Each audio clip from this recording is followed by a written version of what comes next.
Presidentes, el tiempo juega en contra para el tratamiento y debate de la reforma tributaria en el seno de la Asamblea Nacional.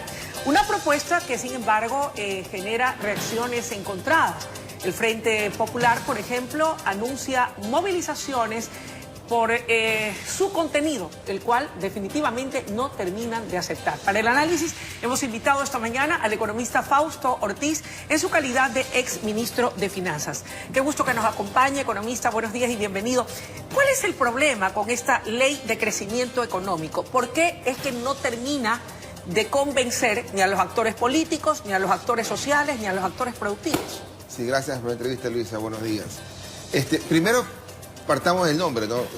¿Qué crecimiento económico puede buscar una ley que lo que hace es subir impuestos? Por lo tanto, ahí hay una inconsistencia importante. Quizás es una ley recaudatoria y es claro que el gobierno necesita recursos para financiar el déficit fiscal, recursos para poder compensar lo que no alcanzó el gobierno a recaudar vía incremento de los combustibles o vía el aumento del IVA que tampoco lo pudo plantear. Economista, ¿qué necesita entonces esta propuesta del Ejecutivo para no solamente recaudar recursos que necesita para atender áreas vulnerables y sensibles, sino también para propender al crecimiento económico? ¿Qué le falta? Sí, lo que pasa es que para llegar al crecimiento económico, primero que estamos dando los pasos del ajuste. ¿Ya? El periodo pasado tenemos un déficit fiscal que en promedio era 5.000 millones de dólares por año. Este año 2019, el anterior y el próximo, el déficit fiscal va a estar más pequeño, va a ser 3.500 millones en promedio. Por lo tanto, estamos en esa ruta del ajuste. Después del ajuste vendrá el momento del crecimiento económico que nos va a tomar quizás por ahí unos 2 o 3 años más.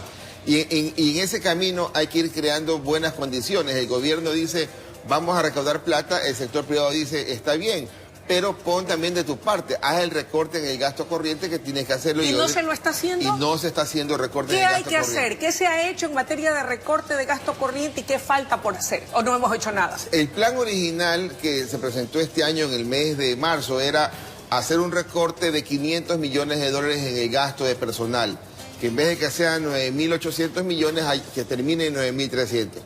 ¿Cuánto es lo que se ha recortado en los primeros 10 meses del año? Algo así como unos 100, 110 millones de dólares. O sea, falta todavía el recorte. Para el año siguiente, el gobierno habla de que va a recortar 455 millones, pero está sumando los 100 millones de este año. Por lo tanto, el recorte en el año siguiente es 350 millones. Es importante, es interesante, está muy bien que el gobierno haga el recorte y es difícil lograr que caiga el gasto corriente. Al menos el gobierno ha logrado que lo que ha subido el tema del gasto corriente hasta ahora está plano y ligeramente caído. Pero hace falta un poco más de esfuerzo. ¿Qué haría usted? Sí, en la ruta del mejorar condiciones financieras, por ejemplo, la Reserva Internacional está realmente baja.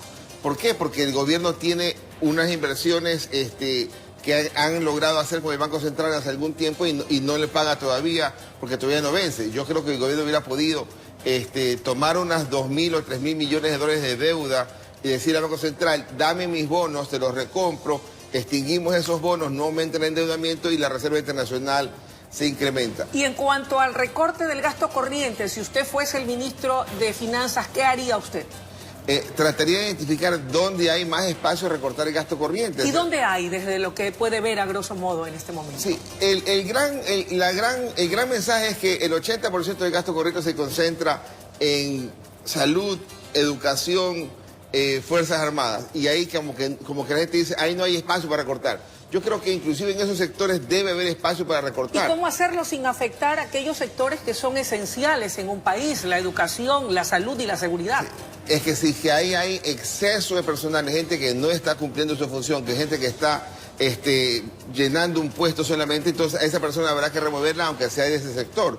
Y en el resto del sector, en el otro 20% del resto de la economía, también hay que ir buscando qué personas están cumpliendo un doble función, qué personas están trabajando de tiempo incompleto. El gobierno estaba dando una buena señal diciendo, bueno, vamos a recortar el tiempo de las vacaciones de 30 días del sector público a 15. ¿Y eso qué implica? Implicaría que si no tengo que estar buscando contratar gente para reemplazar esos 30 días, sino menos tiempo.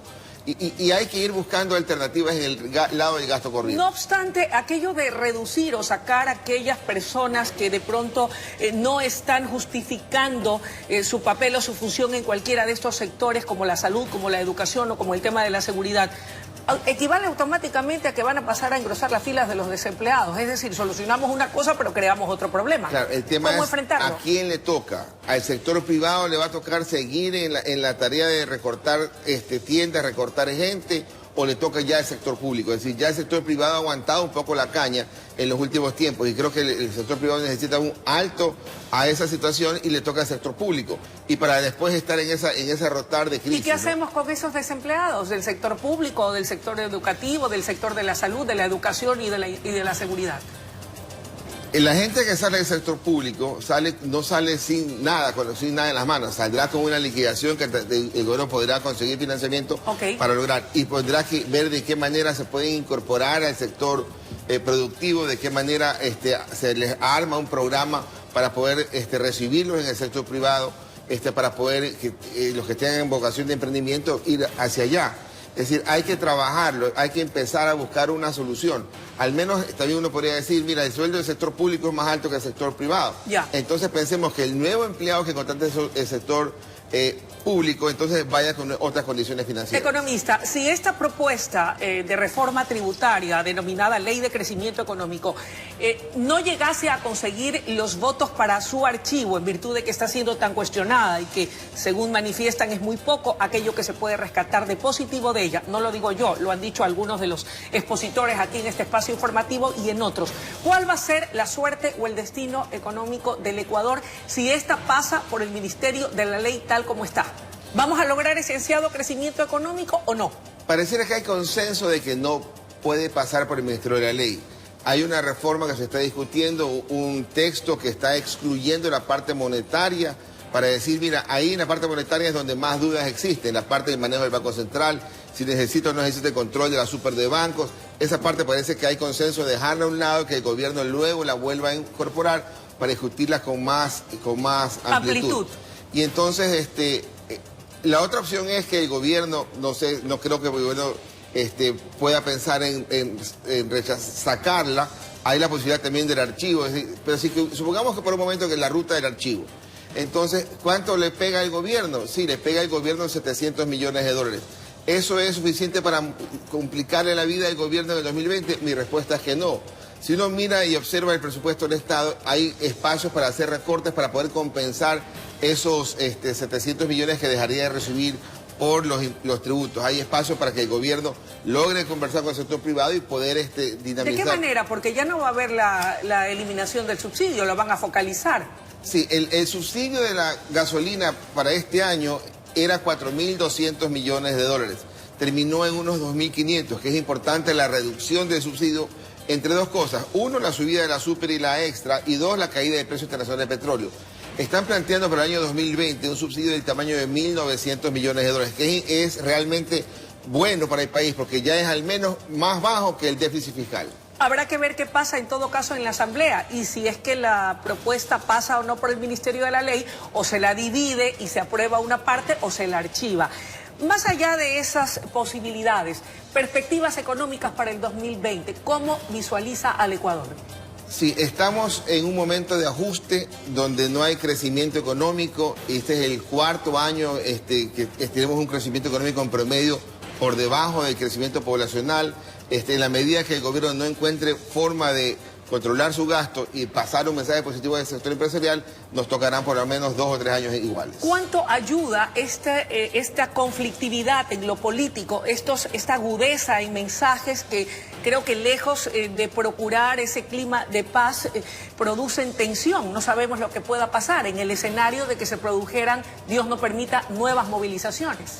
Sería eso un desastre para el país, toda vez que ya estamos observando lo que pasa en Chile. Una situación compleja que no se visualiza una solución en el corto plazo, más allá de una constituyente o más allá de una dimisión del presidente de la República que no tiene ningún sentido. Entonces, lo que habrá que chequear acá es tratar de comunicarse bien con la población, con los sectores que se sientan afectados, para tratar de, si pasa la ley, decir dónde está pegando la ley y qué pueden tomar correctivos para evitar que se vuelva a encender una situación que es nefasta para el país. Muchísimas gracias por su presencia y por sus valiosos criterios vertidos esta mañana. Amigos televidentes, hemos escuchado la intervención del economista Fausto Ortiz, ex ministro de Finanzas, quien es en claro en indicar, al resumir la entrevista, que es importantísimo, más allá de lo que ocurra con la propuesta en la Asamblea, cómo se lo comunica a efectos de evitar que un mensaje distorsionado que no llegue correctamente a los sectores sociales pueda volver a encender, Dios no permita, la mecha de la violencia y las protestas en el país. Momento de una pausa y enseguida regresamos con mucho más desde La Noticia, primera emisión.